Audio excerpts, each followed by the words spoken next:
Alright guys, here we are back with the 2009 Yamaha ydre drive internal transmission. It was making noise. This was a project we got for 150 bucks. The fluid came out absolutely disgusting. I know there was more crap in it, so I decided to pull the whole thing out. I took the bolts out. There's just a row of them. There's maybe 10 bolts hold together. I had to pull it apart. It was still kind of holding together. They don't have a gasket. They actually have a liquid gasket. So when we put this back together, I'll show you how to make the RTV. I like using RTV liquid gasket. This stuff hardens up like unbelievable, and it doesn't ever seem to leak at all. So that's why I like using that RTV, the orange stuff, liquid gasket. Now I wanted to show everybody, I got all the gears out. Last night I went over all the gears with, I don't have any carburetor cleaner on hand, but I had a whole bottle of this QE electronic cleaner. It actually worked really good. It was strong. It cleaned it off. So I did that.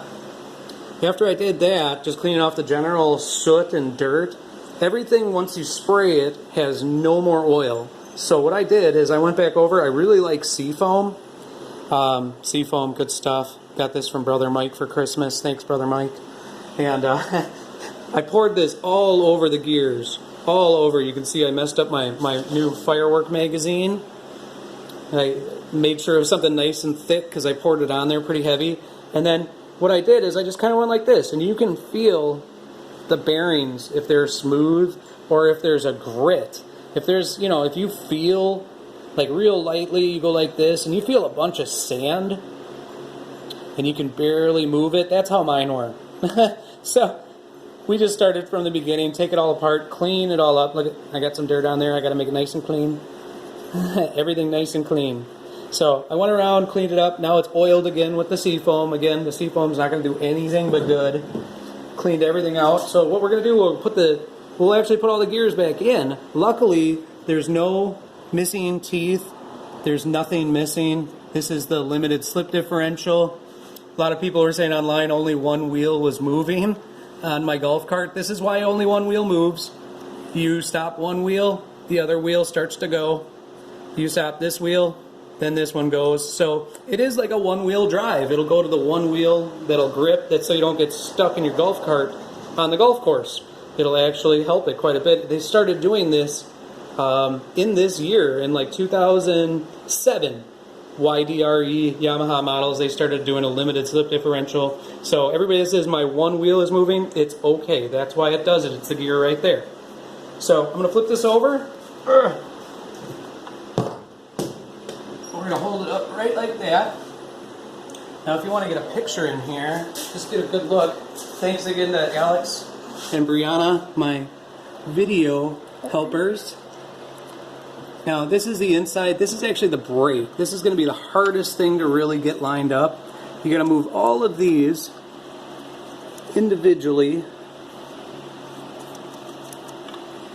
Kind of just move them around. They move. Some of them are a little tough, but I also sprayed in these discs to get that remainder rubber out. And now that's all out of place. All that rubber is back to where it should be. They line up all the way up and down. And the reason I'm doing this is because the very first gear that I'm going to put in place, our gear assembly, is this guy. This is number one. This will be our first one in place.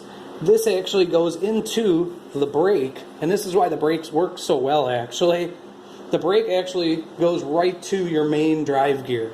So your brakes are pretty heavy duty on this thing. When they wear out, they're really expensive. These guys run about $25 to $30 per disc for your disc brakes. So you want to be really careful when putting this gear back in place. You can kind of feel it. Be real light, go from one to the next. And if these get jammed up a little bit, we'll stop and then we'll... No, there it goes. There it goes. See? Well, maybe it'll go all the way down. Are we lucky today? Are we lucky? Oh, I think there's one more. Oh, one more. Come on. Oh, that's a good day, guys. I think that is all the way down. Let's see. Oh, no, there's one more. One more. It will sit pretty flush with the remainder of this. So when you're pushing this in place, it will sit.